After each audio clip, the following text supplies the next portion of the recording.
Olá, tudo bem com você? Seja bem-vindo a mais um Papo Clia, esse nosso espaço de conversa, de muita interação, em que a gente aborda sobre saúde, educação e psicologia. Olha, o nosso papo de hoje vai abordar um assunto que a nossa convidada tem bastante conhecimento. Então, quero dar boas-vindas à diretora-geral da CLIA, que é doutora em psicologia, doutora Ana Paula Margoso. Tudo bem, doutora Ana? Tudo sim, Thaís, e você? Tudo bem, tudo certo, e eu estou curiosa aqui, quero te perguntar várias questões. Nosso assunto de hoje, gente, é terapia ou psicoterapia individual. Quero trazer um dado antes, para a gente começar a nossa conversa. Olha que interessante, de acordo com a Organização Mundial de Saúde, o Brasil é líder no mundo quando se fala em transtornos de ansiedade. Dados divulgados, inclusive, em 2023, mostram que mais de 26% dos brasileiros têm diagnóstico de ansiedade. Doutora Ana, a psicoterapia, então, tem um papel fundamental para a nossa saúde aqui no Brasil, não tem? Tem sim, Thaís. E apesar de a gente ter aí um índice maior, né, em relação a isso, tem papel fundamental no mundo, né? Hoje a gente vê, assim, um aumento contínuo dos quadros de problemas de saúde mental em todas as esferas. E a ansiedade e a depressão estão disparados aí na frente. Então, quanto mais as pessoas se conscientizarem de que isso é algo que não faz parte, não é normal, é comum, né? Mas não dá para a gente normalizar o mal-estar, não dá para a gente normalizar um sofrimento. E enquanto as pessoas não buscarem realmente ajuda para isso, o nível de sofrimento tende só a aumentar. E a terapia é para todo mundo, doutora Ana? Todo mundo pode ter essa ajuda, ter esse apoio durante a vida?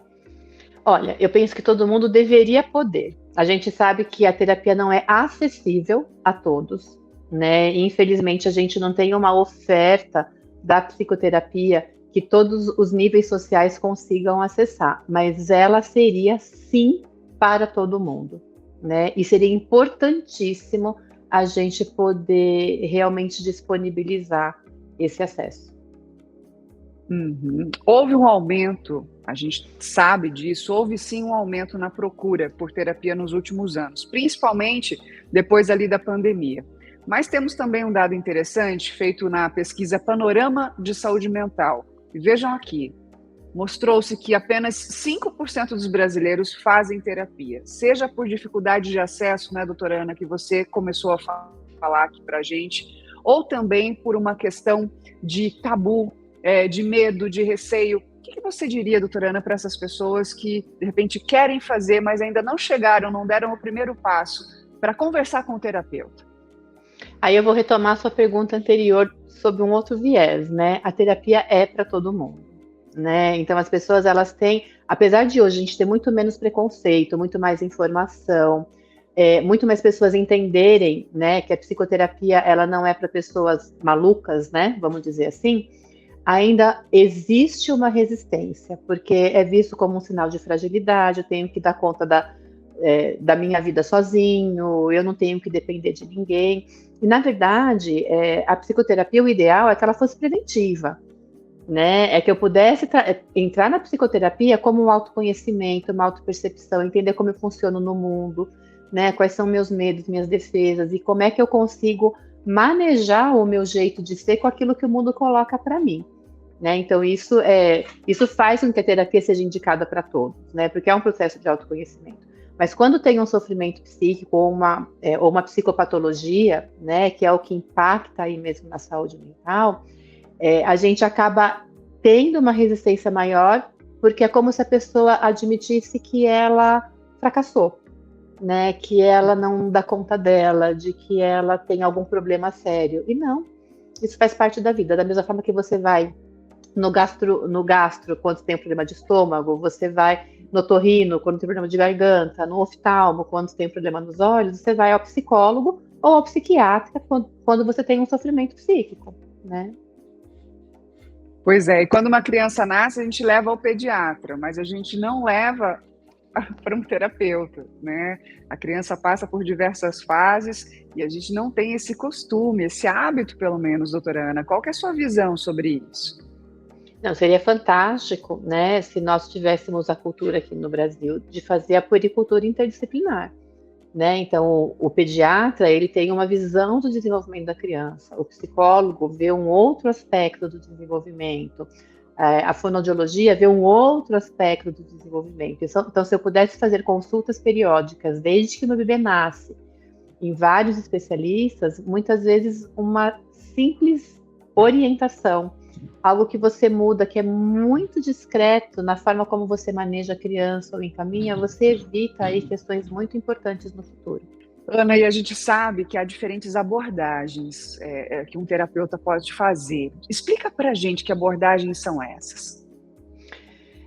A psicologia, ela tem várias linhas, né? E elas partem de pressupostos diferentes. Então, você tem a linha psicanalítica, você tem a abordagem da terapia cognitivo-comportamental, você tem a análise do comportamento, você tem as abordagens humanistas, né? E cada profissional, ele vai olhar para o ser humano a partir dessa abordagem que faz mais sentido para ele, desde quando ele começa a estudar. Ele vai se identificando com uma abordagem ou outra, né? Agora, eu acho que mais do que a abordagem do profissional, e muitas vezes eu já tive pacientes que falam assim, mas que linha que você atua, né? Isso é o que menos importa para o paciente. O que importa, de fato, é você sentiu uma conexão, uma empatia com aquele profissional? Você sente a vontade para se colocar com aquele profissional? Porque aí é que a terapia vai dar certo. Aí é que as coisas vão funcionar, né? Nós, enquanto profissionais, na CLIA, a gente tem profissionais de várias abordagens. Então, a gente consegue muitas vezes identificar um paciente que se beneficiaria mais de uma abordagem ou outra por um conhecimento amplo de todas essas abordagens, né? Mas para o paciente, se ele vai escolher qual profissional ele vai consultar, isso é o que menos importa. O profissional vai saber se ele vai dar conta, né? Se a forma como ele vê o ser humano vai dar conta daquilo que você traz ou não. E aí ele vai te encaminhando para aquilo que é mais adequado. E essa relação de confiabilidade, doutora Ana, pelo que você vê em consultório, ela vai se estabelecendo bem aos poucos? Como é que é? Conta para a gente alguns casos, porque a gente tem pessoas, às vezes, que estão num sofrimento tremendo e elas não conseguem entregar, dividir, descentralizar um pouquinho esse sofrimento. Tem pessoas, Thaís, que às vezes no primeiro contato elas estão tão desesperadas por uma ajuda que o vínculo acontece de forma imediata a hora que elas se sentem acolhidas, né? E aí, desde a primeira sessão, o paciente já entra em terapia. Outros pacientes, eu tenho um caso que foi bem assim, né? Era um homem em torno dos seus 40 anos, bastante desconfiado, tinha ido para buscar terapia, de tanto que a esposa ficou falando, né, insistindo que ele fosse. Então, ele estava ali bem contrariado. Então, foi um processo aí de uns 2, 3 meses até que ele se sentisse realmente confortável para começar a colocar aspectos mais importantes e ver o benefício de ter alguém para dividir isso com ele. Porque muitas vezes as pessoas chegam com a fantasia de serem julgadas naquilo que elas fazem. Então, até eles perceberem que não existe um julgamento nessa relação, que é o que vai estabelecer de fato o vínculo de confiança, né? Eles às vezes ficam mais ressabiados em, de fato, trazer conteúdos mais íntimos, né? Então, varia muito de paciente a paciente. Uhum. Ana, e fazendo um paralelo, quando a gente está doente, a gente vai lá, toma um remédio e, de maneira geral, esse remédio resolve meio rápido o que a gente tem. Uhum. Com a psicoterapia pode ser bem diferente, não é? É preciso um outro olhar, porque a gente escuta muito, né, doutora Ana, assim, eu vou lá, só fico conversando, não resolve nada, ou eu vou lá e eu não falo nada, não consigo falar nada. Então, explica pra gente esse tempo, porque quando a gente não conhece, quando a gente é leigo, né, no assunto, a gente acha, meu Deus, não está resolvendo. A psicoterapia, ela não é um remédio que você toma e rapidamente está resolvida. A psicoterapia ela é um processo, né? A gente tem inúmeros estudos que mostram como a psicoterapia vai colaborando na construção de redes neurais, para que a gente vá justamente encontrando outras formas de lidar com aquilo que nos faz sofrer, com as nossas dificuldades, né, com os nossos problemas, só que isso leva tempo. É como você, por exemplo, achar que você vai começar a academia em novembro e em dezembro vai estar com um corpão para ir para a praia. Isso não existe, né? A terapia é mais ou menos isso. Você não vai conseguir um processo curto para você, de fato, ter aí um entendimento a respeito de você, a respeito das suas dificuldades, ter a construção, né, desses novos caminhos aí neuronais e, de fato, poder ter mudanças lá fora. Existem alguns processos de psicoterapia breve que são focados em resolver algumas questões específicas.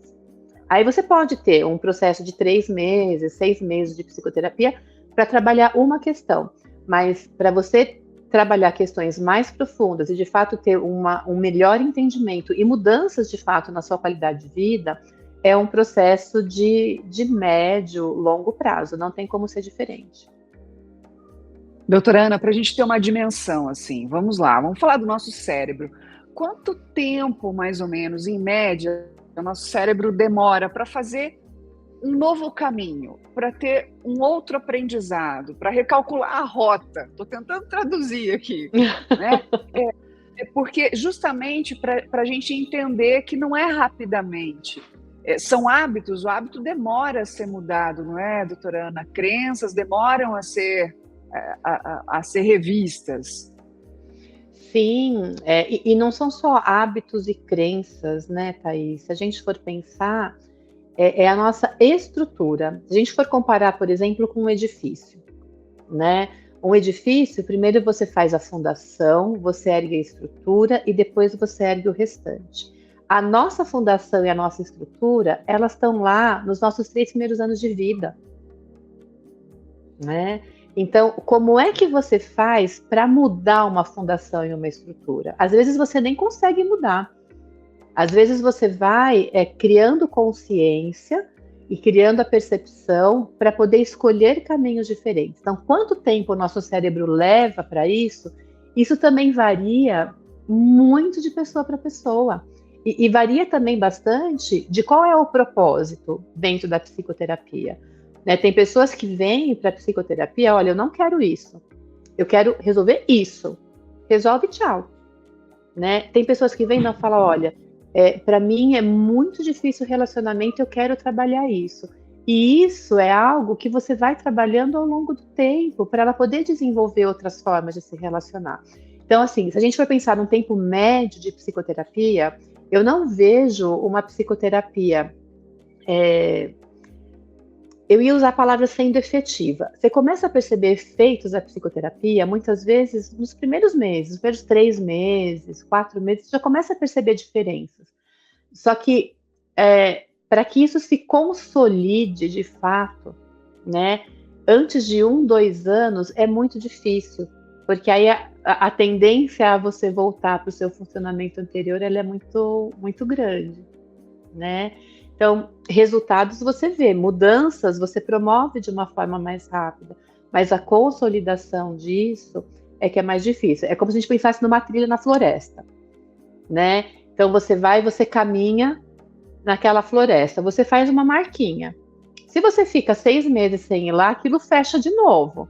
Se você passa ali todo dia, chega uma hora que nem nasce mais mato ali naquele lugar, né? E é isso que eu falo da consolidação. Né, é de você de fato ter aquilo muito apropriado dentro de você, né, para que aquilo realmente seja parte do seu eu e não só aquilo que você veio aí construindo ao longo de toda a sua vida. Doutora Ana, adorei a metáfora ali que você fez com as bases do edifício, não é? Porque realmente daí a gente consegue entender, você desenhou na nossa mente, da gente que é leigo, que não está na área da psicologia, do quanto é importante esse autoconhecimento, do quanto é importante a gente querer se enxergar com ajuda, com apoio, né? Pessoal, não precisa ser sozinho, seja em qual fase da vida que for, que você, algum familiar, um filho, um pai, uma mãe, passe por alguma dificuldade, nos procure. A CLIA com certeza pode ter uma abordagem, um terapeuta para te ajudar. Doutora Ana, muito obrigada por hoje, viu? Obrigada a você, Thaís, um abraço. Um abraço, gente. Olha, para saber mais sobre os nossos serviços, você já sabe, acesse nosso site www.cliapsicologia.com.br. Temos as nossas sedes também, Santo André, Piracicaba e Campinas. E nas redes sociais é só procurar lá, @cliapsicologia. Um grande abraço para você e até o nosso próximo papo. Tchau, tchau.